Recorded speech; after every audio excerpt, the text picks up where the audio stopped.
دروازہ اللہ نے آپ بند کر دیا ہے۔ نبی اکرم صلی اللہ تعالی علیہ وسلم کی ایک دو احادیث میں آپ کی خدمت میں عرض کرتا ہوں اور پھر بات کو آگے بڑھائیں گے۔ سیدنا جبیر ابن مطعم رضی اللہ تعالی عنہ راوی ہیں، جناب رسول اللہ صلی اللہ تعالی علیہ وسلم نے فرمایا انا محمد، میں محمد، انا احمد، میں احمد، انا حاشر، میں حاشر، الذی یحشر الناس علی عقب، انا الماہی، میں ماہی ہوں، الذی یمحی بی الکفر، انا العاقب، العاقب الذی لیس بعدہ نبی۔ یہ مسلم شریف کی صحیح حدیث ہے۔ آپ نے فرمایا میں محمد، محمد کا معنی سب سے زیادہ تعریف کیا گیا، جس کی تعریف ایک پلڑے میں ہو ساری کائنات کی تعریف تو پھر بھی اس کی تعریفیں زیادہ۔ آپ غور فرمائیں، انسان تو انسان رہے، جس پاک ہستی کی تعریف اللہ خود فرمائے، اللہ کے تمام فرشتے فرمائیں، تمام اہل ایمان دن رات اس پاک ہستی کی تعریفوں میں رطب اللسان رہیں، اس پاک ہستی کی تعریفوں کا کوئی مقابلہ کر سکتا ہے؟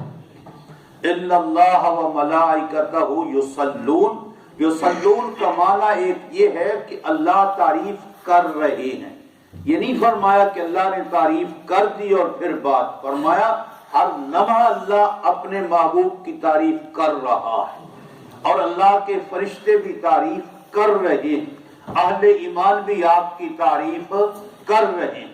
اس لیے آپ اس کائنات میں صرف اور صرف کیا ہے؟ محمد، آپ کے مقابل کا اور کوئی۔ اور احمد، احمد کا مطلب یہ ہے کہ آپ نے جو اللہ کی تعریف کی ہے، ساری کائنات، سارے انبیاء اور فرشتوں کی تعریفوں کو ملا لیں تو تنہا آپ نے جو اپنے رب کی تعریف کیا اس کا مقابلہ نہیں ہو۔ سب سے زیادہ آپ نے اللہ کی تعریف کی اور آپ نے فرمایا وَأَنَا الْمَاحِي، میں ماہی ہوں۔ ماہی کا معنی آپ نے فرمایا کہ میری وجہ سے اللہ تعالیٰ کفر کو مٹا دیں گے۔ کفر کو مکہ اور مدینہ میں دجال داخل ہو سکے گا؟ آپ نے کفر کو وہاں ختم کیا، تا قیامت وہاں اسلام رہے گا، کفر کا نام و نشان نہیں، وہاں الہاد نہیں ہو سکتا، دجال بھی وہاں داخل نہیں ہو سکتا۔ اور آپ نے فرمایا میں حاشر ہوں۔ حاشر کا معنی آپ نے فرمایا کہ میرے بعد حشر برپا ہونے والا ہے، اس قیامت اور میرے درمیان کوئی نیا نبی نہیں۔ آپ نے فرمایا میں عاقب ہوں۔ عاقب کا معنی آپ نے فرمایا وہ ہوتا ہے جس کے بعد کوئی اور نبی باقی نہیں۔ اور دوسری حدیث جو ہے سیدنا ثوبان رضی اللہ تعالیٰ عنہ اس کے راوی ہیں، جناب رسول اللہ صلی اللہ علیہ وسلم نے فرمایا انہو سیکون فی امتی کذابون ثلاثون، یقیناً ان قریب میری امت میں سے ہوں گے 30 سب سے بڑے جھوٹ، کلہم یزعم انہ نبی، ان میں سے ہر ایک دعویٰ کرے گا میں نبی ہوں، وانا خاتم النبیین لا نبی بعد، میں آخری نبی ہوں، میرے بعد کوئی نبی نہیں۔ یہ مسلم شریف کی روایت ہے، اور ترمذی شریف کی روایت میں اضافہ ہے کذابون دجالون ثلاث، یعنی دجال بھی ہوں گے، کذاب بھی۔ اور تیسری حدیث کے راوی ہیں سیدنا ابو ہریرہ رضی اللہ تعالی عنہ، فرماتے ہیں کہ اللہ تعالیٰ نے مجھے پہلے انبیاء پہ 6 چیزوں میں فضیلت عطا فرمائی، 6 چیزوں میں۔ پہلی چیز تو فرمایا اعطیت جوامع الکلم، اللہ نے مجھے جامع کلمات سے نوازا ہے، اور یقیناً آپ کے ارشادات اور فرمودات کی تشریح جب سے آپ کی زبان سے بات نکلی ہے اس وقت سے لوگ تا قیامت آپ کے الفاظ کی تشریح لوگ کرتے رہیں گے، قیامت آ جائے گی لیکن آپ کے الفاظ کی تشریح مکمل ہو، اتنے جامع کلمات اللہ نے آپ کو عطا فرمائے۔ اور فرمایا نصرت بالروم، اللہ نے روم کے ذریعے سے میری مدد کی ہے۔ میں 1 مہینے کی مسافت پہ دور ہوتا ہوں تو اللہ میرا روم میرے دشمنوں کے دلوں میں پہلے ڈال دیتے۔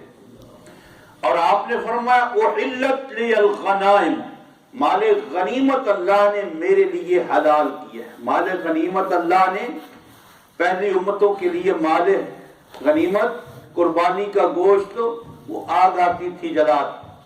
اور فرمایا جعلت لی الارض مسجدا وطہورا، اللہ نے میرے لیے اس ساری زمین کو مسجد اور طہارت کا ذریعہ بنایا، جہاں چاہے آپ نماز پڑھ، اور پانی نہ ملے تو آپ تیمم کر۔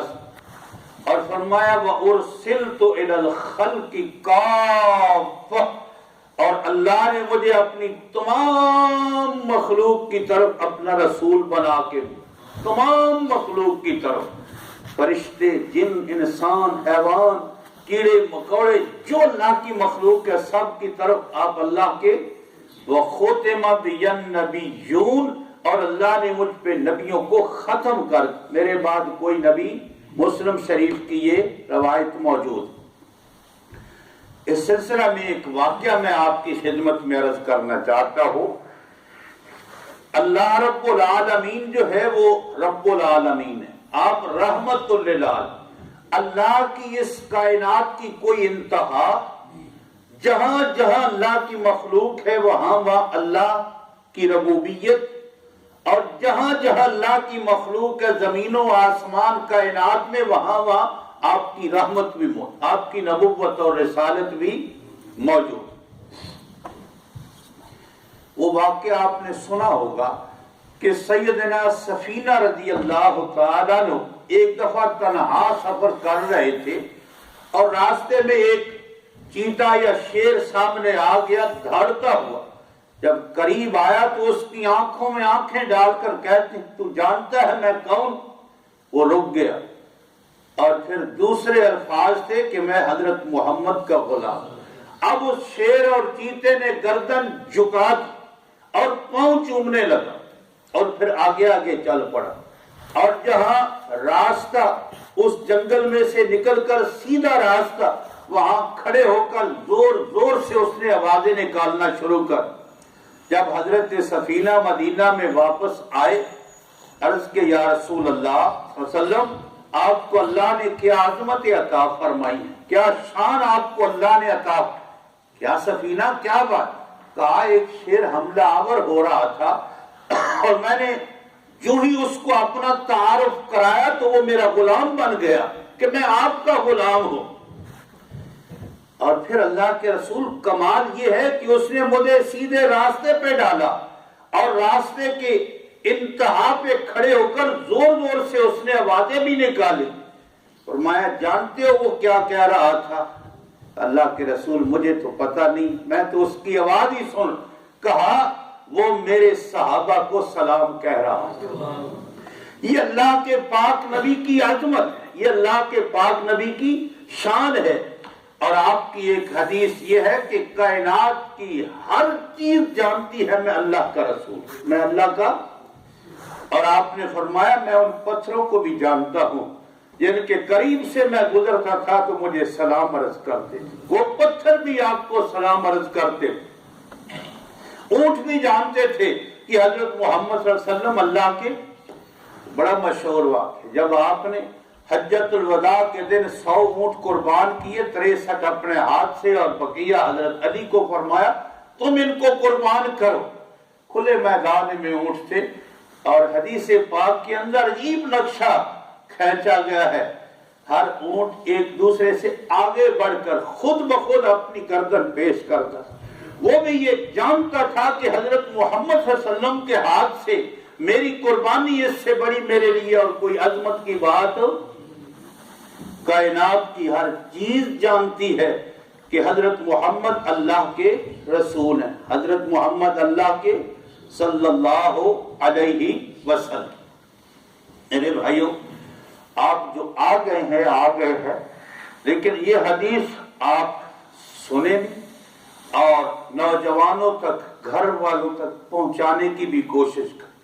حضرت جابر رضی اللہ تعالیٰ عنہ، حضرت جابر رضی اللہ تعالیٰ عنہ راوی ہیں، آپ فرماتے ہیں کہ آپ صلی اللہ تعالیٰ علیہ وسلم نے فرمایا، اس ذات کی قسم جس کے قبضہ قدرت میں میری جان ہے، محمد کی جان ہے، فرمایا اگر اس وقت جناب موسیٰ علیہ السلام تشریف لائیں اور تم لوگ میری اتباع کو چھوڑ کر ان کی اتباع اختیار کرو تو تم گمراہ ہو جاؤ گے، تم بھٹک جاؤ گے، تم اللہ کے دشمن بن جاؤ گے۔ اور دوسری حدیث پاک میں فرمایا اگر اس وقت جناب موسیٰ آئیں تو وہ بھی میری ہی پیروی کرے۔ اور تیسری روایت میں فرمایا کہ جناب موسیٰ کو میری اتباع اور میری پیروی کے بغیر چارہ کار نہیں ہوگا۔ یہ عظمت ہے حضرت محمد الرسول اللہ صلی اللہ تعالی علیہ وسلم کی ذات گرامی کی۔ جناب موسیٰ اللہ کے برگزیدہ پیغمبر ہیں نا، اللہ کے رسول ہیں، لاڈلے پیغمبر ہیں، لیکن آپ نے فرمایا اللہ کی قسم وہ بھی آ جائیں اور تم میرا دامن چھوڑ کر ان کے دامن کو پکڑو گے تو گمراہ ہو جاؤ گے، گمراہ۔ اس لیے ہمارا ایمان یہ ہے کہ حضرت محمد صلی اللہ علیہ وسلم اللہ کے آخری نبی ہیں، آخری رسول ہیں، آپ کے بعد کوئی آنے والا نبی اور رسول اب آئیں۔ آپ کی ختم نبوت پہ جن لوگوں نے قربانیاں دی ہے ان میں سے کچھ کا ذکر میں آپ کی خدمت میں، ابھی تو گھر بیٹھے بٹھائے آپ کی رسالت بھی ملی، آپ کی عظمتیں بھی ملی اور آپ کی ختم نبوت کی سعادت بھی ملی، لیکن جن لوگوں نے اس ختم نبوت کی حفاظت کے لیے جانیں قربان کی ہیں ان میں سے ایک دو واقعہ میں آپ کی خدمت میں عرض کرتا ہوں۔ صحابی کا نام ہے حبیب، باپ کا نام ہے زید، یاد رکھنا حبیب بن زید، زید کے بیٹے، پورا خاندان ہی صحابہ میں شامل ہے، ماں بھی، باپ بھی، بھائی بھی، خالہ۔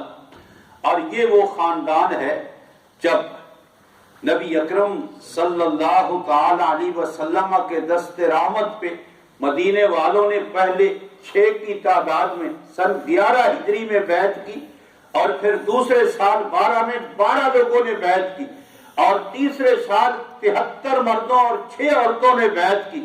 یہ پورا خاندان ان 73 آدمیوں میں شامل تھا۔ اور ان کی ماں کا نام ہے ام عمارہ، ماں کا نام کیا ہے؟ نصیبہ مازنیہ۔ یہ وہ خاتون ہے جنہوں نے اللہ کے رسول کے دفاع کے لیے اسلام میں سب سے پہلے میدان میں نکل کر تلوار اٹھائی تھی۔ اور واقعہ یہ ہے کہ جب میدان احد میں نبی اکرم صلی اللہ تعالی علیہ وسلم زخمی ہوئے، ایک گڑھے میں آپ گر گئے اور ہر طرف سے یلغار جو ہے تو یہ ان خواتین میں شامل تھی جو زخمیوں کو پانی پلانے پہ معمور تھی، لیکن جب انہوں نے دیکھا کہ حالات بدل گئے ہیں، مشکیزے کو چھوڑ کر ہاتھ میں تلوار لے کر اللہ کے رسول کے سامنے سیسا پلائی ہوئی دیوار پر، اور اللہ کے رسول فرماتے ہیں کہ میں دائیں دیکھتا تو مجھے ام عمارہ ہی نظر آتا، بائیں دیکھتا تو یہ، آگے دیکھتا تو وہی، پیچھے دیکھتا تو چاروں طرف میری نگاہ ام عمارہ پہ ہی پڑتی تھی۔ اس قدر چستی اور اس قدر جو ہے ہمت کے ساتھ چاروں طرف جو ہے میرے یہ گھوم رہی تھی اور میرا دفاع کر رہی تھی۔ اور اسی حال میں اللہ کے پاک نبی کی زبان اقدس سے نکلا، اللہ ام عمارہ کو جنت الفردوس عطا کر دی۔ عرض کرتی ہے یا رسول اللہ، جنت الفردوس مجھے نہیں چاہیے۔ فرمایا اور کیا چاہیے؟ فرمایا جنت ملے تو آپ کے قدموں میں ملے، آپ کے ساتھ ملے، اگر آپ کے بغیر جنت بھی ملے گی تو وہ جنت بھی بے کیف ہو جائے گی۔ آپ نے فرمایا اللہ اس اپنی بندی کو اپنے رسول کے ساتھ جنت میں گھر عطا فرما، پڑوس میں گھر عطا فرما۔ یہ ان کے بیٹے ہیں حضرت حبیب بن زید، اور پھر ان کے دوسرے بھائی حضرت عبداللہ، وہ اللہ کے رسول کی حفاظت کرتے کرتے احد میں شہید ہوئے۔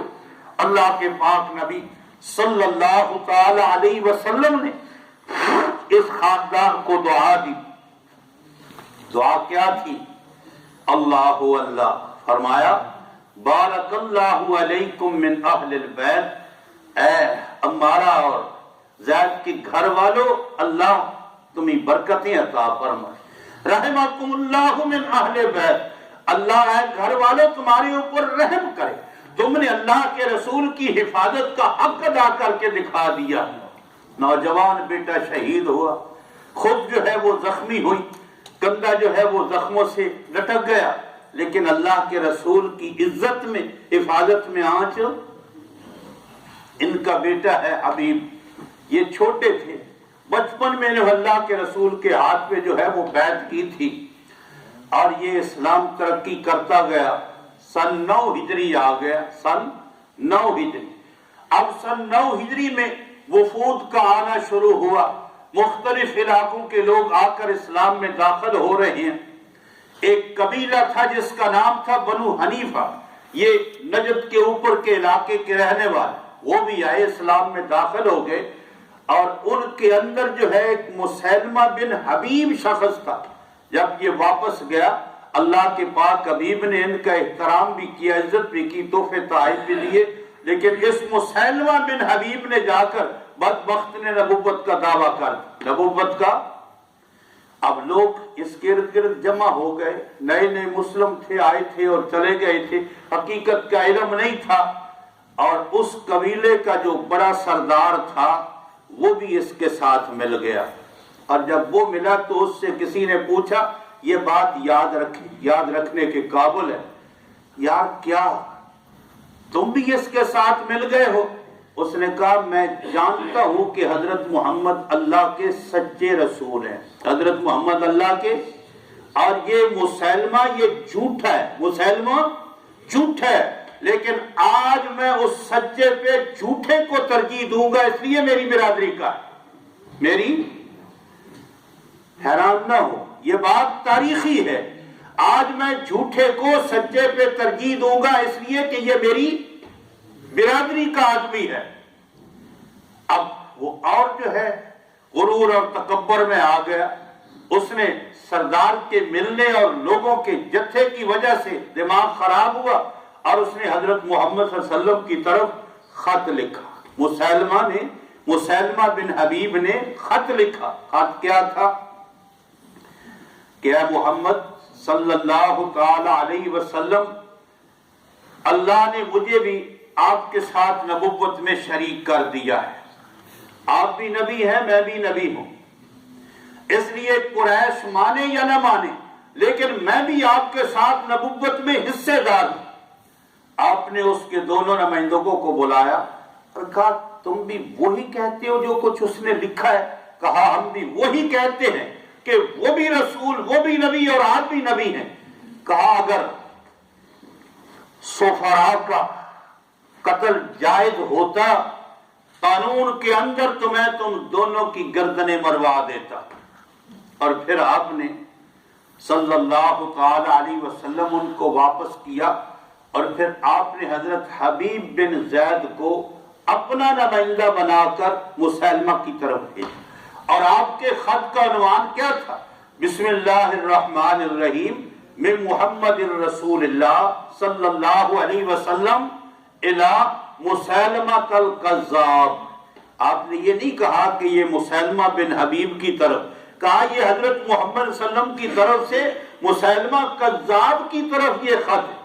السلام علی من اتبع الہدی، یہ وہ سلام ہے جو غیر مسلموں کو دیا جاتا، جو جناب موسیٰ علیہ السلام نے فرعون کو دیا تھا۔ اما بعد فإن الارض للہ یورثها من یشاء من عبادہ والعاقبۃ للمتقین، یہ اللہ کی زمین ہے، اللہ جس کو چاہتا ہے اس کا وارث بناتا ہے، اور اچھا انجام متقی اور پرہیزگاروں کے لیے۔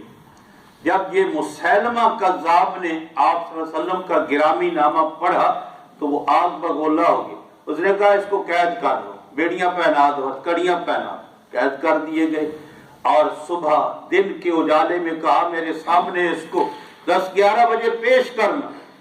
اب اس نے اپنا وہ دربار سجایا، سب لوگ آ گئے، عوام بھی آ گئے، اور حضرت حبیب نوجوان ہیں، چٹا گورا رنگ ہے، قداور ہیں، سامنے کھڑے ہو گئے۔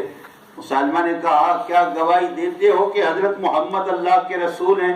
کہا اشہد ان محمد الرسول، محمد اللہ کے رسول ہیں، محمد اللہ کے رسول آپ بھی کہہ دیں حضرت محمد اللہ، ہم گواہی دیتے ہیں۔ کہا اس بات کی بھی گواہی دیتا ہے کہ میں بھی اللہ کا رسول ہوں؟ کہا تو کذاب ہے، تو دجال ہے، تو فریبی ہے، تو فراڈی ہے، تو میری زبان سے کہلوانا چاہتا ہے کہ میں اللہ کے محمد صلی اللہ علیہ وسلم کے ہوتے ہوئے کسی اور کو یہ کہوں کہ تو بھی نبی اور رسول ہے؟ اس ظالم نے کہا اس کا ایک بازو کاٹ دیا جائے۔ جلاد نے ایک بازو کہا آپ گواہی دیتا ہے کہ حضرت محمد اللہ کے رسول ہے؟ کہا میں گواہی دیتا ہوں اللہ کی۔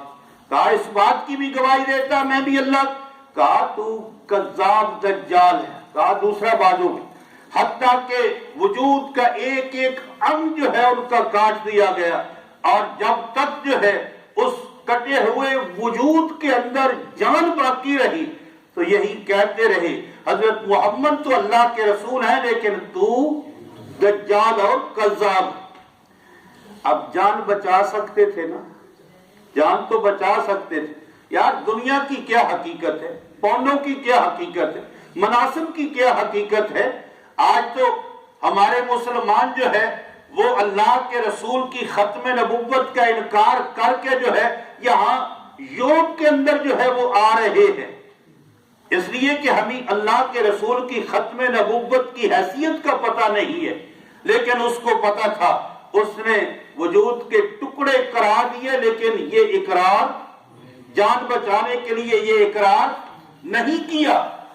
اور جب ان کی شہادت کی خبر مدینہ منورہ میں ان کی ماں کو پہنچی تو وہ ماں بھی ام عمارہ تھی، کیا ہی خوب اس نے جملہ کہا، اللہ تیرا شکر ہے میں نے اپنے بیٹے کو اس لیے پرورش کیا تھا کہ تیرے محبوب کی ختم نبوت اس کے اوپر آنچ آئے تو یہ سینہ سپر ہو جائے، جان قربان کر دے، لیکن لوگوں کو فریضہ شہادت حق بتا دے کہ اللہ کے نبی حضرت محمد آخری نبی ہے، ان کے بعد کوئی نبی نہیں۔ اس لیے کوئی مصلحت، میری بہنیں آپ سننے کے لیے آئے ہیں، باتیں تو میں کر رہا ہوں نا۔ حضرت محمد آخری، آپ کے بعد کوئی نبی۔ ایک اور واقعہ، نام ہے عمیر بن سعد رضی اللہ تعالی۔ اب یہ بالکل معصوم تھے، چھوٹے تھے، تو ان کے والد کا سیدنا سعد کا انتقال ہو گیا، اور ان کی بیوہ ماں نے ایک جلاس نامی آدمی سے نکاح کیا جو بڑا سرمایہ دار، بڑا مالدار تھا۔ اب بظاہر وہ بھی مسجد میں جاتا ہے، اور جب یہ چلنے پھرنے کے قابل ہوئے ان کو بھی ساتھ لے جاتا ہے، حضرت عمیر کو بھی۔ ماں بڑی خوش ہے کہ یہ سوتیلا باپ اس طرح میرے بیٹے سے محبت کرتا ہے جس طرح حقیقی باپ اپنی اولاد سے محبت کرتا ہے، بڑی چاہت سے پرورش کر رہا ہے، بڑی پیار اور محبت اور آسان زندگی گزر رہی ہے۔ سن 9 ہجری آ گیا، معرکہ تبوک۔ نبی اکرم صلی اللہ تعالی علیہ وسلم نے اپنے صحابہ سے فرمایا کہ اب تیاری کرو، ہم نے تبوک جانا ہے۔ اب صحابہ جو ہے، جو کچھ کسی کی استطاعت اور طاقت تھی، وہ اپنا مال و دولت جو ہے وہ لا رہا ہے۔ سیدنا عثمان، سیدنا عبدالرحمن، سیدنا ابو بکر، اور یہ 10 سال کی عمر کا نوجوان عمیر، 10 سال کی عمر، اور یہ دیکھ رہا ہے کہ اللہ کے پاک نبی صلی اللہ علیہ وسلم نے اعلان فرمایا ہے، اور لوگ دھڑا دھڑ جو کچھ کسی کے پاس ہے وہ لا رہے ہیں، لیکن میرا ستیلا باپ جو ہے وہ ٹس سے مس بھی نہیں ہو رہا، اس کو کوئی خبر ہی نہیں ہے۔ انتظار کرتے رہے کہ مالدار آدمی ہے، ہو سکتا ہے آخر میں یہ بہت سا مال سب سے بڑھ کر جو اللہ کے رسول کی خدمت میں پیش کر دے اور سب سے جو ہے یہ نمبر لے جائے۔ آخر کار جب بالکل دن قریب آئے اور انہوں نے محسوس کیا کہ یہ تو بالکل ٹس سے مس نہیں ہو رہا، اب بے چینی تھی کہ سب لوگ دے رہے ہیں، سب لوگ تیاری کر رہے ہیں، اور یہ جلاس جو ہے اس کو کوئی خبر ہی نہیں۔ تو ایک دن کہا ابا حضور آپ کو پتہ نہیں ہے اللہ کے محبوب نے تبوک جانے کا اعلان فرما دیا ہے اور آپ کو کوئی خبر ہی نہیں ہے اور آپ اس کی تیاری میں مصروف ہی نہیں ہے، تو اس کی زبان سے ایک بات نکلی، اس نے کہا کہ اگر حضرت محمد اور ان کی دعوت حق اور سچ ہے تو پھر ہم تو گدوں سے بھی بدتر ہیں، گدوں سے بھی، گویا کہ اس نے تان کیا جلاس میں۔ اب سیدنا عمیر 10 سال کی عمر ہے، شش و پنج میں پڑھ گئے کہ یہ میرے ساتھ مجھے لے جاتا ہے مسجد میں، نمازیں بھی پڑھتا ہے، کلمہ بھی پڑھتا ہے، اب اس نے یہ بات کیا کہہ دی ہے جو اللہ کے رسول کے خلاف ہے۔ اب اسی کشمکش میں نہ دن کو چین نہ رات کو چین کہ اپنے اس ستیلے باپ کے راز کو ظاہر کروں یا اللہ کے پاک نبی کو اس کی اطلاع کروں۔ اگر اطلاع نہیں کرتا تو خیانت کا جرم میرے کو ثابت ہوتا ہے، اور اگر اطلاع کرتا ہوں تو پھر اس کی ہوا نکلتی ہے۔ آخر کار دل نے فیصلہ کیا، باپ کا رشتہ پیچھے، ماں کا رشتہ پیچھے، نبوت کا رشتہ سب سے آگے ہے۔ فیصلہ کر لیا 10 سال کے نوجوان نے، اور جا کر اللہ کے پاک نبی صلی اللہ تعالی علیہ وسلم کی خدمت اقدس میں عرض کیا، یا رسول اللہ بات یہ ہوئی تھی اور اس میرے ستولے باپ جلیس نے یہ بات کہی۔ آپ نے کہا اس کو بلاؤ۔ جب جلاس کو بلایا گیا، سویدن اس کے ابے کا نام، کہا تم نے کیا کیا ہے؟ قسمیں اٹھائیں، یہ بچہ ہے، یہ جھوٹ بولتا ہے، یہ ہے وہ ہے فلاں، اور یہ صحابہ نے بھی تعجب سے دیکھا کہ یہ بچہ ہے اور یہ بڑا آدمی ہمارے ساتھ نمازیں بھی پڑھتا ہے اور اس نے یہ سب کچھ جو ہے۔ آخر کار ایک اس کا ساتھی تھا، اس نے کہا یہ بچہ بڑا بے وقوف ہے، بڑا نافرمان ہے، بڑا احسان فراموش ہے، کس چاہت کے ساتھ اس نے پالا ہے اور اس کے خلاف جو ہے یہ باتیں کرتا ہے اور یہ سب کچھ ہے۔ اللہ کے پاک حبیب نے حضرت عمیر کی طرف نگاہ اٹھائی تو وہ نیچے دیکھ رہا تھا اور اس کا معصوم چہرہ سرخ ہو رہا تھا، آنکھوں سے آنسو جاری تھے اور زبان سے کہہ رہا تھا، اللہ میری بات کی سچائی اپنے نبی کو بتا دینا، اللہ میری بات کی سچائی اپنے نبی کو بتا دینا۔ اور اس جلیس نے کہا اچھا ہم حلف اٹھاتے ہیں کہ کون سچا ہے کون جھوٹا ہے۔ اور اس نے پہلے حلف اٹھایا، اس نے کہا میں اللہ کی قسم کھا کے کہتا ہوں میں نے یہ بات نہیں کہی، یہ خامخواہ مجھ پہ الزام لگا رہا ہے۔ اب اس کی باری تھی، حضرت عمیر 10 سال کی عمر کے نوجوان کی حلف اٹھانے کی، جواب میں وہ حلف اور قسم اٹھاتا کہ اس نے یہ بات کہی ہے۔ رب تعالیٰ نے فرمایا جبرائیل حق کے فیصلے ہونے چاہیے، جلدی جاؤ، اس کے قسم اٹھانے سے پہلے میرا پیغام میرے نبی کو پہنچا۔ اور اس نے یہ بات کہی ہے، اس نے یہ بات، اب وہ آیت میں آپ کے سامنے ترجمہ عرض کرتا ہوں، لیکن عرض کرنے کا مقصد یہ ہے کہ ایک طرف باپ ہے، ایک طرف، اور باپ بھی ستیلا ہے جس نے بڑی چاہت کے ساتھ، اور دوسری طرف حضور کی ذات گرامی۔ نوجوان ترجیح کس کو دے رہا ہے؟ نبی پاک۔ اور اہل ایمان کا شیوا یہی ہونا چاہیے کہ ساری کائنات ایک طرف ہو، لیکن جو اللہ کے رسول کی عظمت ہے آدمی کو اس کے ساتھ کھڑا ہونا چاہیے، نہ کہ دنیا کی چمک دمک کے ساتھ کھڑا نہیں ہونا چاہیے۔ آیات کیا ہے؟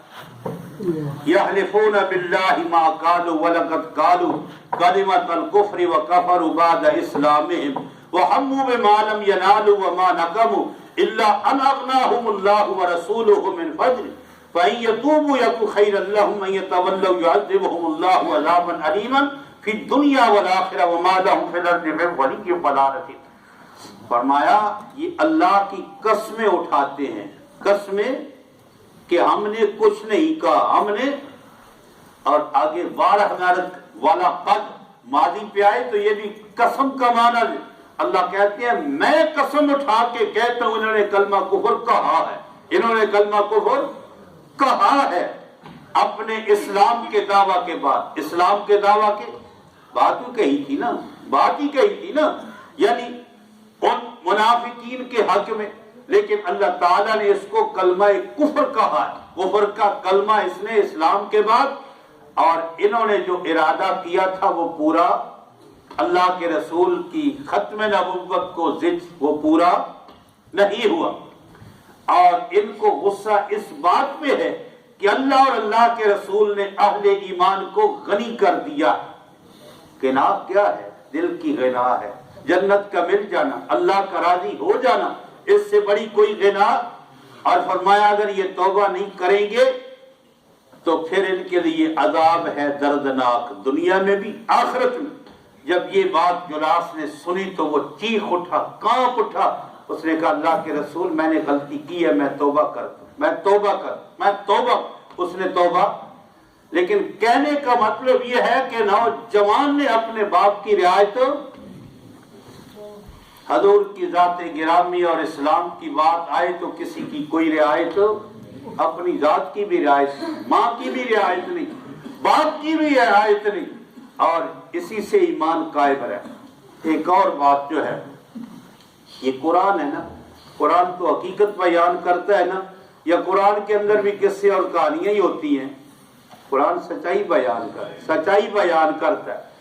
نبی اکرم صلی اللہ تعالی علیہ وسلم تشریف لے جا رہے ہیں تبوک کے لیے، اور ایک ٹولہ آتا ہے، کہتا اللہ کے رسول ہم نے ایک مسجد بنائی ہے، اس لیے کہ مسجد قباء ہم سے تھوڑی سی دور ہے، اس لیے ہم چاہتے ہیں کہ وہ محلے والے بوڑھے اور کمزور لوگ جو ہیں وہاں آ کر جو ہے عبادت کیا کریں، آپ مہربانی فرمائیں